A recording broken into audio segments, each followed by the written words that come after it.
What is going on, YouTube? This is Lawrence over at Mighty Comics Collectibles, and welcome back to another video.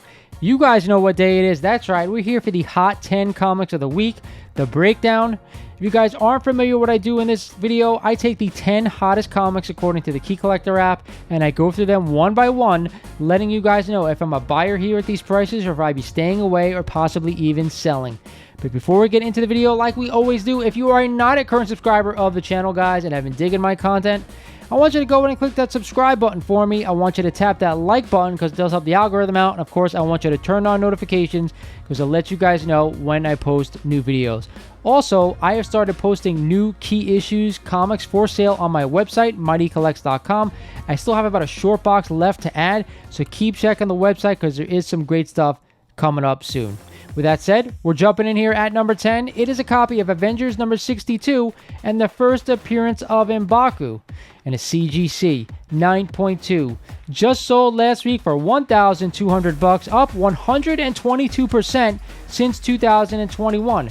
We all know the rumors that M'Baku may be taking over for T'Challa as the new Black Panther and Black Panther 2. There's some speculation on that. I'm not sure if it's going to go to him or Shuri. Regardless, I'm not spending $1,200 on the first appearance of M'Baku. I think it's too much money to spend for this character. I know it's a high grade 9.2. Regardless, what happens if it goes to Shuri, this book is going to tank. If you want to own this book, wait till after the movie and maybe you can grab it then. But for now, I'm staying away.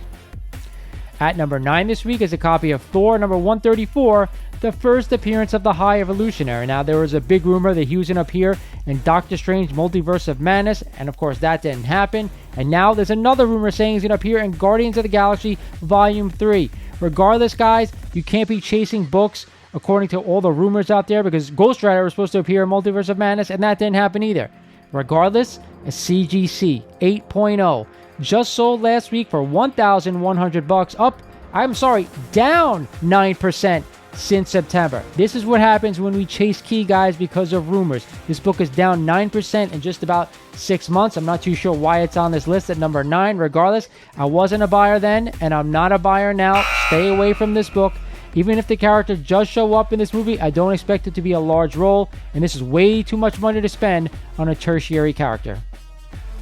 At number 8 this week is a copy of Fantastica Four Annual number 6, the first appearance of Annihilus, and a CGC 9.6.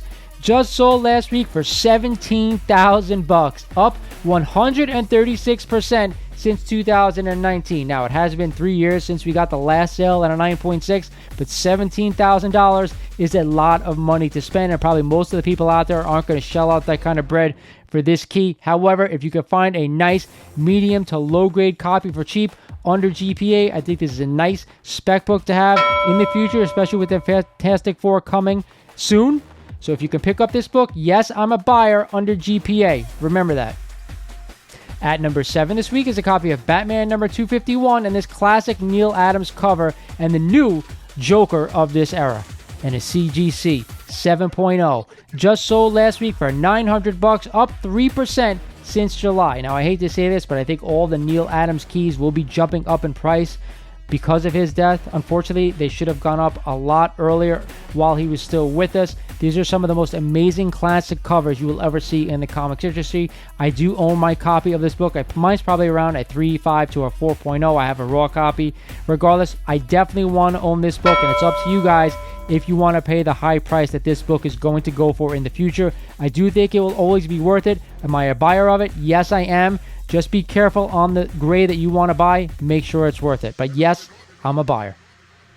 At number 6 this week is a copy of Tales of Teen Titans number 44 and the first appearance of Nightwing. This classic George Perez cover, like all other George Perez books, are going up right now because of his death, unfortunately. Am I a buyer of this book? I like the character Nightwing. I think it's a good key to have, but let's jump into the numbers. A CGC 9.0. Just sold last week for $170, up 7% since February. Be honest with you, if you want to throw $170 towards a 9.0 copy of this book, I do think it's worth it. I'd probably shoot for a higher grade if you guys can afford it. I'm saying 9.6 or 9.8 because there are a lot of copies of this book out there, but I think anything George Perez right now is going to be super hot. So if you can secure your copy for a good price, I'm all over it. At number 5 this week is a copy of Amazing Spider-Man number 19 and the first appearance of Matt Gargan, and a CGC 8.5. Just sold last week for $1,100, up 29% since March. I am not sure why this book all of a sudden is up 30% in just over a month. Eventually, I do believe that the Scorpion is going to show up in a future MCU or Sony movie, so I'd be all over these keys. However, if I'm going to spend this much money on a book, I want the first appearance of the Scorpion, not of Matt Gargan. With that said, if you could find Amazing Spider-Man number 20 for a decent price, that's the book I'd be going after, not this one. I'm staying away from this one because of the price set right now. Go ahead and buy Amazing Spider-Man number 20 and you won't look back. At number 4 this week is a copy of Amazing Spider-Man number 1, but the Golden Record reprint. And anybody who doesn't know out there, these Golden Record reprints are something I have been in love with ever since I saw them. I knew at some point in my life I would not be able to afford an Amazing Spider-Man 1, and I would go looking for a Golden Record reprint of this and many of the early Silver Age keys. I love them. I definitely think they're worth owning. And a CGC 9.2 just sold last week for $2,500, up 29% since August. Like I said, these are a nice alternative to have. You can't go out there and spend $15,000 on a low-grade copy of Amazing Spider-Man number 1. Go out and grab the Golden Record reprint. I'm always a buyer of these keys. It does not have to be a 9.2. You can get a lower-grade copy. I think there are a lot of good solid grade copies of this book out there. I found one on my LCS maybe about 2 years ago that I paid $200 for, turned it right around and sold it for $900. So you could still find them for decent prices, because I don't think a lot of people out there are really looking for Golden Record reprints to hold on to for the long term, but they will go up in value. So yes, I'm 100% a buyer of all Golden Record reprints. At number 3 this week is a copy of Fantastic Four number 46 and the first appearance of Black Bolt. This book was on the list last week as it was the month prior. You guys know I'm not a buyer of this book. And a CGC 5.5 just sold last week for $480, up 8% since March.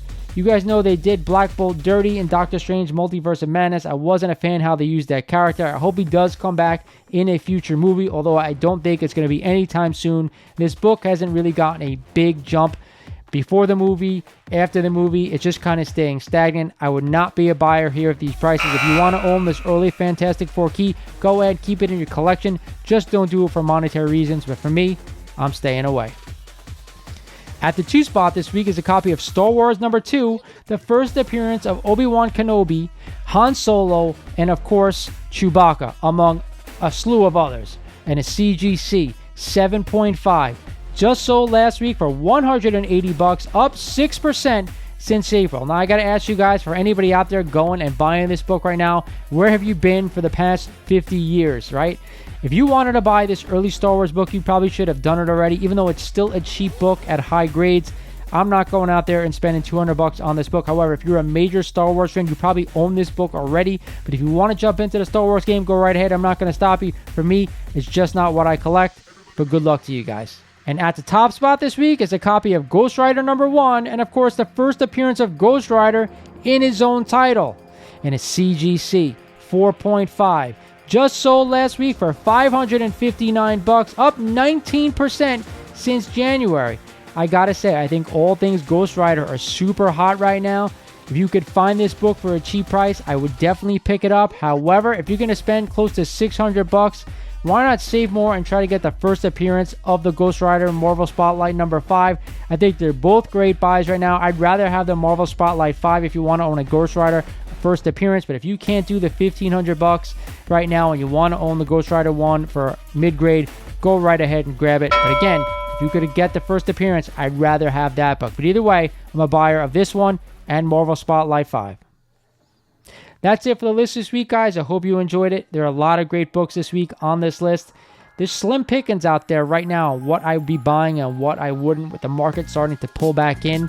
Have to be careful on what you're putting your money into right now. Again, anything for the long term, I think you're fine. But if anything you want to sell within under a year, I kind of be really, really iffy on what I'd be picking up. It's time for my best buy of the week, guys.